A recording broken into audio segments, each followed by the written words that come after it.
हीरों की खानों के लिए विश्वविख्यात पन्ना जिले में होने वाली नीलामी में हीरों की हेराफेरी का मामला सामने आया है।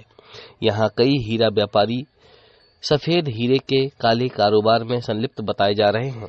यह कारोबार पन्ना से लेकर सूरत और मुंबई तक फैला हुआ है। यहां हीरा व्यापारियों ने हीरा नीलामी में बेशकीमती हीरों पर बोली लगाई और हीरों को ऊंची बोली में अपने नाम पर कर लिया, लेकिन कई व्यापारियों के द्वारा बाद में राशि जमा कर हीरे नहीं उठाए गए, जिससे न केवल शासन के राजस्व को नुकसान उठाना पड़ा बल्कि तुआदार को भी भारी नुकसान उठाना पड़ता है। पन्ना में इस तरह की धांधली पिछले कई वर्षों से चल रही है, जिससे हीरा कारोबार को भारी नुकसान पहुंच रहा है।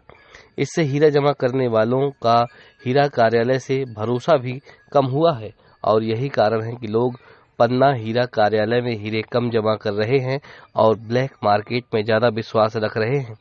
इसी वजह से त्रैमासिक नीलामी पिछले 9 माह से नहीं हो सकी, जिससे यहाँ हीरे का व्यापार दम तोड़ता नजर आ रहा है।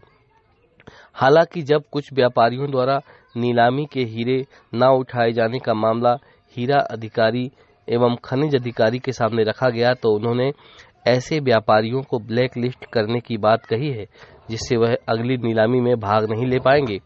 ऐसे 3 हीरा व्यापारियों के नाम सामने आए हैं जो निजी फायदे के लिए पन्ना के पूरे हीरा कारोबार को प्रभावित कर रहे हैं, जिनमें हिम्मत भाई पिता रंझोर नागर निवासी सूरत, मैसर्स MRDS फर्म पन्ना और फिरोज खान निवासी आगरा मोहल्ला पन्ना शामिल हैं।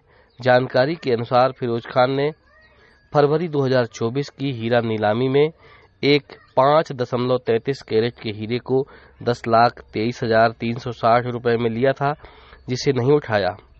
MRDS फर्म पन्ना द्वारा अक्टूबर 2022 की हीरा नीलामी में 2.13 कैरेट और 4.2 कैरेट के 2 नग हीरे कुल वजन 6.15 कैरेट के हीरों को 9,20,982 रुपए की बोली में लिया गया, लेकिन उन्हें भी नहीं उठाया गया।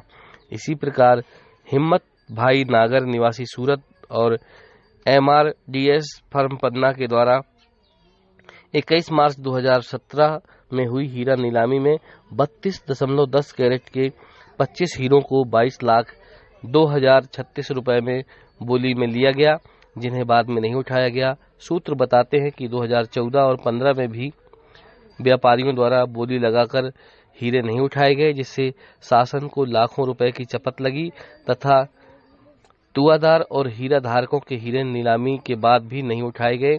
इससे उक्त लोगों को भारी नुकसान उठाना पड़ा, क्योंकि उन्होंने इसी आस में अन्य लोगों से कर्जा भी ले लिया था, क्योंकि हीरे नीलाम हो चुके थे, लेकिन संबंधितों के द्वारा हीरे नहीं उठाए गए।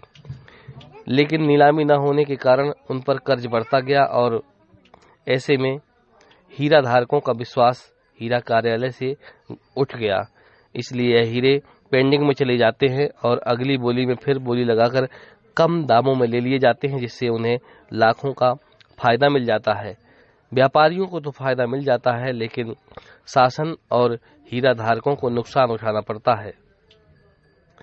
नीलामी में भाग लेने के लिए जमा की गई केवल 5,000 रुपए की अमानत राशि जब्त होती है। इस प्रकार के कारनामे से तुआदार परेशान हैं। जब तुआदार के हीरे की बोली लग जाती है तो उसे उम्मीद रहती है कि जल्द ही उसे रॉयल्टी कटकर पैसा मिल जाएगा, लेकिन हीरे का उठान नहीं होता तो उसे फिर अगली बोली का इंतजार करना पड़ता है। इस प्रकार पन्ना में हीरों के कारोबार को प्रभावित किया जा रहा है। कुछ व्यापारियों के द्वारा केवल निजी लाभ के लिए जिन पर कार्रवाई करते हुए उन्हें ब्लैक लिस्ट करने की बात जिला खनिज अधिकारी के द्वारा की गई है। अब देखना यह होगा कि ऐसे हीरा व्यापारियों पर कार्रवाई कब तक होती है।